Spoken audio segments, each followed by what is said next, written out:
10 கல்யாணத்துக்கு ஒருத்தரையும் விடாம எல்லாரையும் கூப்பிடணும். எல்லாரையும் கூப்பிடுறது இல்ல, துணி எடுத்து கொடுத்தாண்டம்மா. கடந்த ஆடுவாள் உங்க வீட்டுக்காரி எல்லாரும். துணி எடுத்து கொடுக்க அளவுக்கு, அதுவும் அவ்வளவு பேருக்கு எடுத்து கொடுக்க அளவுக்கு என்கிட்ட எங்க பைசா இருக்குது? நானே கடத்த வாங்கி கல்யாணத்தை நடத்திட்டு இருக்கேன். ஏங்க கப்புலி ட்ரெஸ் உண்டுலாங்க, கப்புலி ட்ரெஸ் நம்ம 2 பேரும் அது போல வாங்குவோங்க. கப்புள்ள ட்ரெஸ்ஸுக்கு எவன் வச்சிருக்கான்? 2 பேரும் மினுக்கிறதுக்கு இங்க பைசாவை இனிசட்டா இருக்குல்ல. ஏங்க நேத்து தான் பார்த்தேன், பொம்மிஸ் போட்டிங்களா?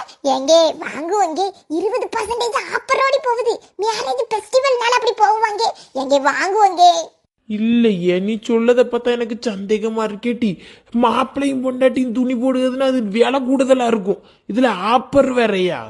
சத்தியமாங்க போனடும் பொம்மிஸ் போட்டிக்கு இனிசட்டா அடியும். அடிச்சு பாரு வரும். அது போ எனக்கு ஊட்டி வச்சிருக்கோம்ல, அதுக்கு பேர சொல்லி குமரிக்காரன்னு சொல்லி போனா 10% இன்னும் ஆஃபர் கிடைக்கும். இந்த கிஃப்ட் கொடுக்கிறதுக்கு சேரி எல்லாம் இருக்குவங்க. எல்லாருக்கும் ஒரே இதுல